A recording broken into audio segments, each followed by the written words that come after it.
Okay guys, welcome back. So just a bit of a fun one now really. We're halfway through this World Cup cycle. Yep. It's an England video, one of our favourite subjects of course. If you're not an England fan, do watch, it might be interesting. Yeah, exactly. We're looking at where the squad is right now for the World Cup. Yep. Okay, halfway through, we are saying the rules for this game are, you play at home, 3 players per position. Yep. So second row we're looking at 6 players, let's say. Okay, and we're looking at the pecking order at the moment. Now, if they are not nailed on, we're not putting them in. Yep. But we'll see how it goes.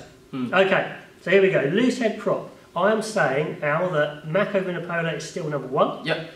Marler number 2 and Genge number 3. I would agree with that. Okay. Although I would like to see Elish Genge above Joe Marler. I think in terms of the pecking order. Why? I just think he provides more impact coming off the bench. If you're going to start with Mako, I'd rather have someone that's going to have a bit more impact. Yes, Joe Marler will shore up your scrummaging, and he is getting better around the park, but I would have that impact from Genge off the Possibly, bench. but we saw, I think, that Genge maybe might struggle against the bigger internationals, making that impact he's used to doing in the Premiership. Yeah, so maybe it's time to have a look and find somebody else that's going to provide maybe a bit more of an impact as a third choice. Genge's young. I think give him a couple of years, I think he definitely will be good. I think Marler does add impact over a short period of time. His set piece is outstanding. I think with Mako and Marler's 1 and 2, I think that's high quality. Yeah, exactly. And we think they're locked in. I think so. I think that's 1, 2, 3. Comment if there's someone else. Yeah. Okay, hooker. Hartley and George. I'm saying Hartley's still number 1, George number 2. I'd agree. Yeah, I'd agree. Obviously, barring injury or bans or anything else, he's now playing back at Northampton, isn't he, Hartley? So yeah, I think so. I think we actually saw interestingly that when George started, Hartley did provide an impact. So I wouldn't mind if they're reversed, but Hartley's captain, so I think that's the right way around. I put a question mark, as in there is no third choice hooker, which I think is a problem. Yeah, I mean, there's lots of hookers that are playing well. Right, who would you go for?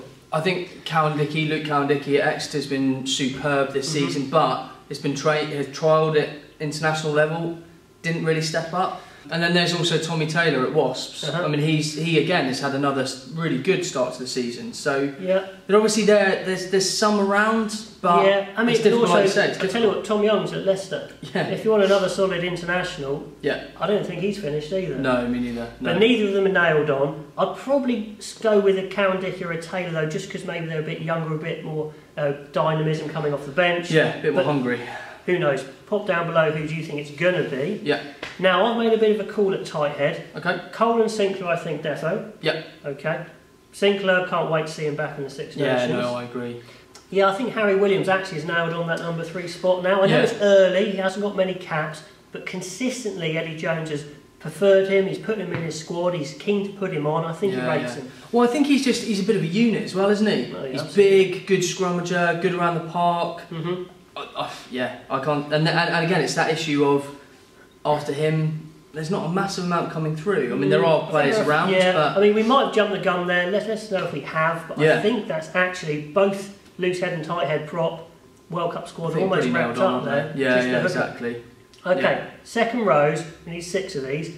Now, again, I think they're actually nailed on again. Yeah. I think so. Yeah. Okay, but it's the order that I'm interested in. Okay. I'm saying Courtney Laws now is number 1 choice. Yeah. As he starts somewhere. Okay.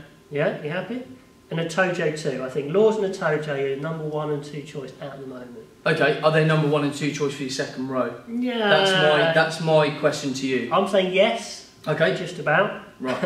Okay. Then Launchbury 3. Yeah. Cruz I think has slipped right down to 4. After losing out favour with the Lions and then with England. Yeah. Hopefully that will give him a kick to put his impact around the field a bit higher, which is what he needs. Yeah. Ezekwe and Yules, I'm putting Ezekwe above Yules, just because of his athleticism. I think in the next couple of years he's going to come on as well. I'd like to see a bit more of him, I think. Ezekwe. We haven't seen a massive amount of him. For me, that's the one that I would find that difficult to call between 5 and 6, between Ezekwe and Yules, just because I haven't seen a massive amount of it. Yeah, and Yules is a favourite with Eddie Jones. I'm not sure he provides that X factor impact, but he's very big, he's very solid, he's a smart guy. Yeah, I think it's set.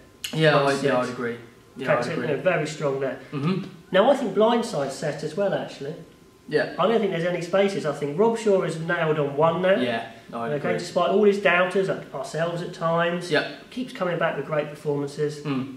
I think Laws is number 2 choice. Yeah, and we've seen that through the autumn internationals when if there's been an injury to a second row, Atoje's come on, Laws has gone to 6, rather than we would have said before the autumn internationals, Atoje would have come on at 6. Maybe, yeah, and I think Atoje is number 3 choice. Yeah. So that's weird, I think because of our strength at second row, 2 of our, 3 blindsides are, actual second rows. Yeah, which is great.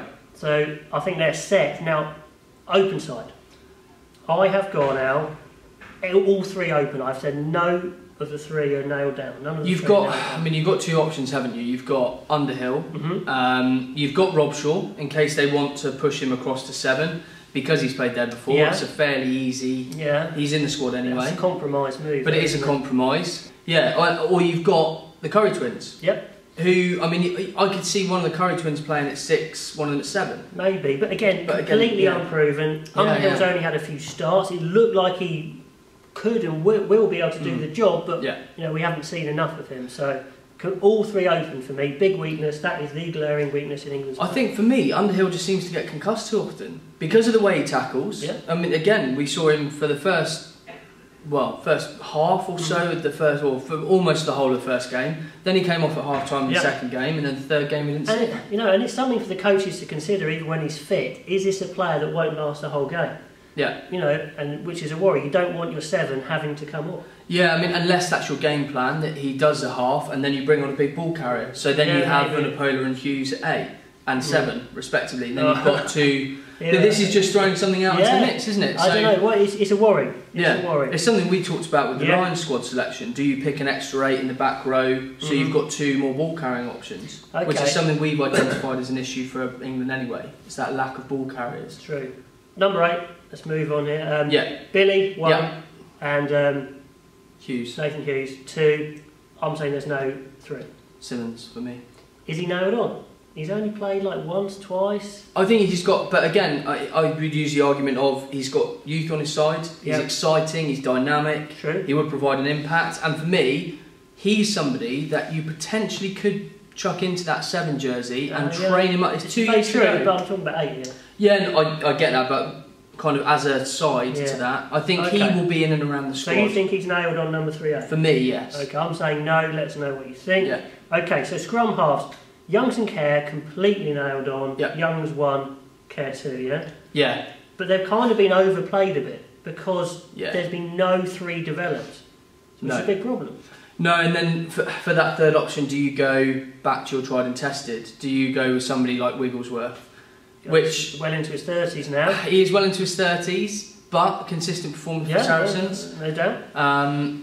Dan Robson at Wasps, I think, has been good for a long time, but still hasn't got picked. Again, Joe Simpson's another one. A bit of X factor, speed. But again, not being picked. And then you've got Ben Spencer at Saracens. Again, is another option that has had a little bit of a look in, but he's the one. He's the younger scrum half I think they should bring in. Yeah. But I've just got a feeling they're not going to do it again in the Six Nations. No. And I think this is a mistake. They've got to develop a third 9 for me. The trouble, I think, and you can see this from Eddie Jones, unless you get that 9 in and around the squad, you aren't going to go, we'll drop Danny Kerr for the Six Nations. We're not going to drop Ben Youngs for the Six Nations because you want them to play. It almost needs a minor injury to one of the 9s for someone else to come in, which it does. Isn't right, really. Yeah, it does. Anyway, but again, similar issue for the fly halves. Okay, yeah, good. Actually, it is.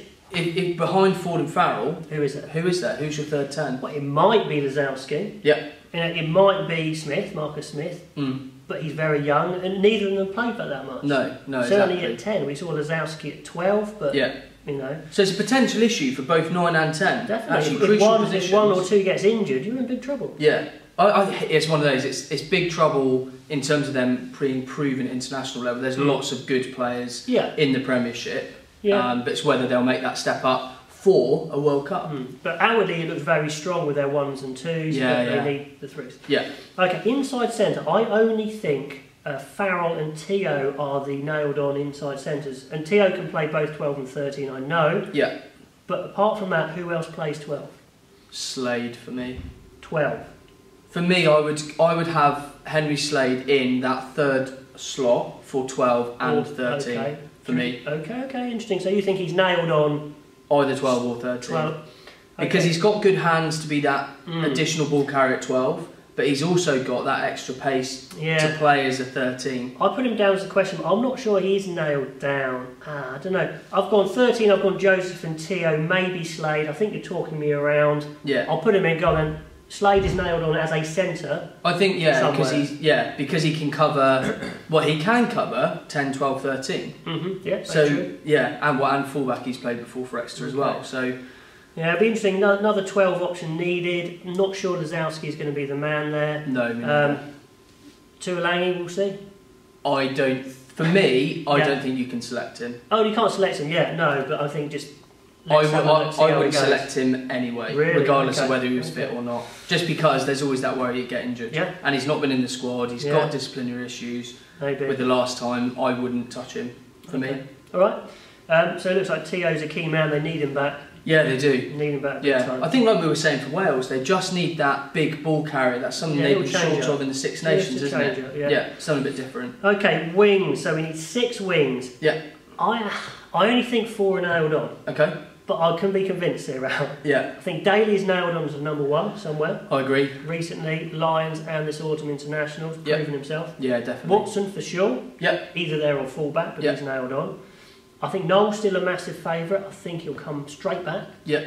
Yeah, you reckon? I'll put him as number 3. Is that pushing it? No, I think he'll come in at 3. No, I think he'll come in at 3. He'll leapfrog Rockadaguni in terms of that, I think. I think May's at 4.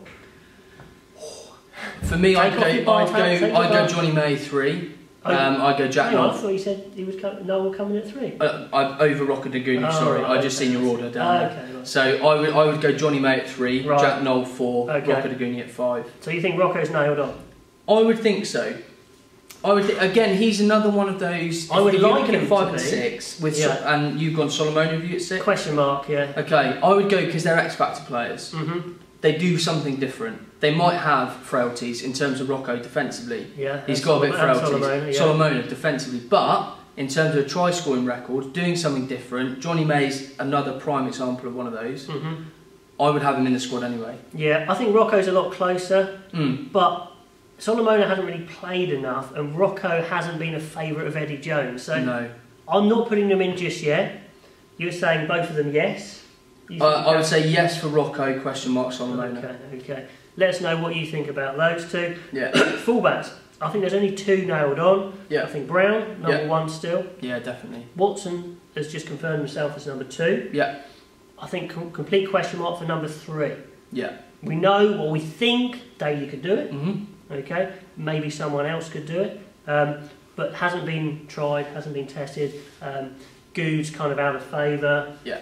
So I think those are the gaps. That is a question mark though, isn't it? Yeah, definitely. It is a question mark. Okay, so I've kind of calculated it as kind of 10, 11 spaces up for grabs in 2 years. I think that's about right. Yeah, I agree. I think they're in a good place here. A lot of their players are very experienced. They're only looking for a few places, but Openside is the absolute glaring issue. Yeah, and I think the Six Nations will be really key for me in terms of I'm really intrigued to see what they do at the Six Nations. Whether they take that as an opportunity to blood some young guys, see what they're like up against Scotland, against Ireland, against Wales. I think they have to say, let's go all in on Underhill. He is our Six Nations 7. Yeah. Just hope to God he plays most of the games. Yeah.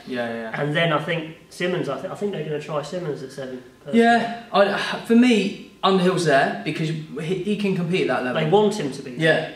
For me, it's how often he gets injured. Yeah. He's exactly the same when he plays for Bath. Yeah. It's that pitch time for me. That's a struggle. Cool. Okay, let us know what you think, guys, where our gaps are, if you agree, disagree with any of them. Exciting times ahead. Exciting times ahead, hopefully. Yeah. Until next time, we'll see you then. Bye.